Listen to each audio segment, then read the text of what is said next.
The next question is from Brody. In your opinion, are we more likely to suffer an attack on infrastructure like power grid, water supply, etc., or an attack on human life or soft targets? What group is most likely to and has the resources to pull off such an attack? It's almost two different things, right? Like the terrorists focus on the soft targets. It's almost like the nation state in the near peer who focus on what we would call the infrastructure, the power grid, etc. So it's actually two very different threats, but they're both very active threats, right? Because like, let's say if we were going to go to war with China, well, if they have now taken control of large portions of our electric grid, large portions of our ports, right? They can shut all that down and prevent us from responding to situations. You almost have to look at terrorism in a different lens, right? When you kind of look at the nation state level. So I do think both are a threat, but they're from different actors. Mm-hmm. Makes sense.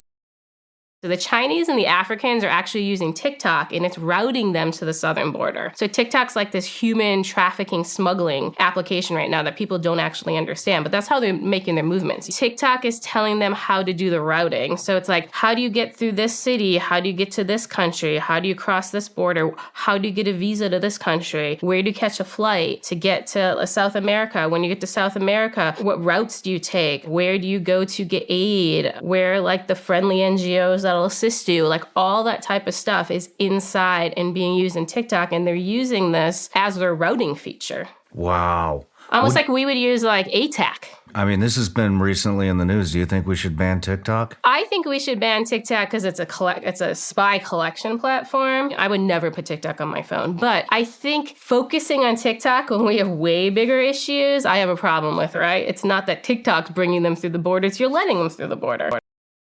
A lot of people don't realize if someone is willing to commit a crime to come into the country, they're involved in other crimes. And we always try to say this about our terrorists, right? They're involved in things like money laundering. Obviously, we know in drugs, a lot of child exploitation. We had another Benghazi attacker detained in October who actually we thought was dead because he was reportedly killed in a U.S. drone strike. He wasn't. He was captured for basically raping a child. Terrorists are criminals and they are involved in a bunch of other crimes. And so, like I said, we need to view all this as criminal activity. What do you think it'll look like when they start attacking within the U.S. and Europe? Is it going to look like what we just saw happen in Russia? They're always going to do that type, right? Because that's the soft target. That's where terrorism comes from, right? You're like terrorizing the people. You're making the government look bad. I don't think that's going to stop. But I think they care a little more about establishing, spreading Sharia in Islamic State. And you don't get a lot of benefit if you carry out like 10 attacks in America, because then America's like, okay, we're going to get back involved in Afghanistan, right? They want to build this safe haven. They want to grow this safe haven. They want to train their new fighters. They want to expand, hopefully, into Pakistan, and people let them. So we have to look at it in the way Al-Qaeda looks at it. They're very patient. They have a long plan. We're a piece of the long plan, but they don't get a lot of benefit from doing X, Y, and Z. It's not saying they won't do an attack. It's just they have things that are so much more important to them. And remember, they're still getting a win. They're attacking Americans in Iraq.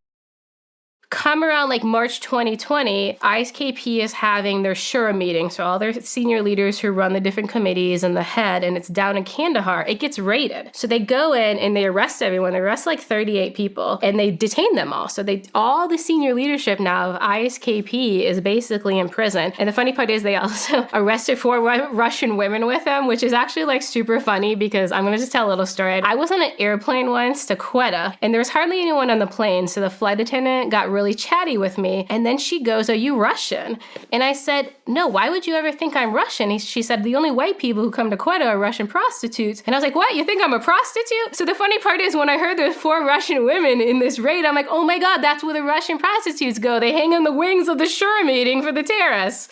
So anyway, which is another thing, right? These terrorists want to stone women for adultery and they're bringing in Russian prostitutes, and I'm tired of the crap.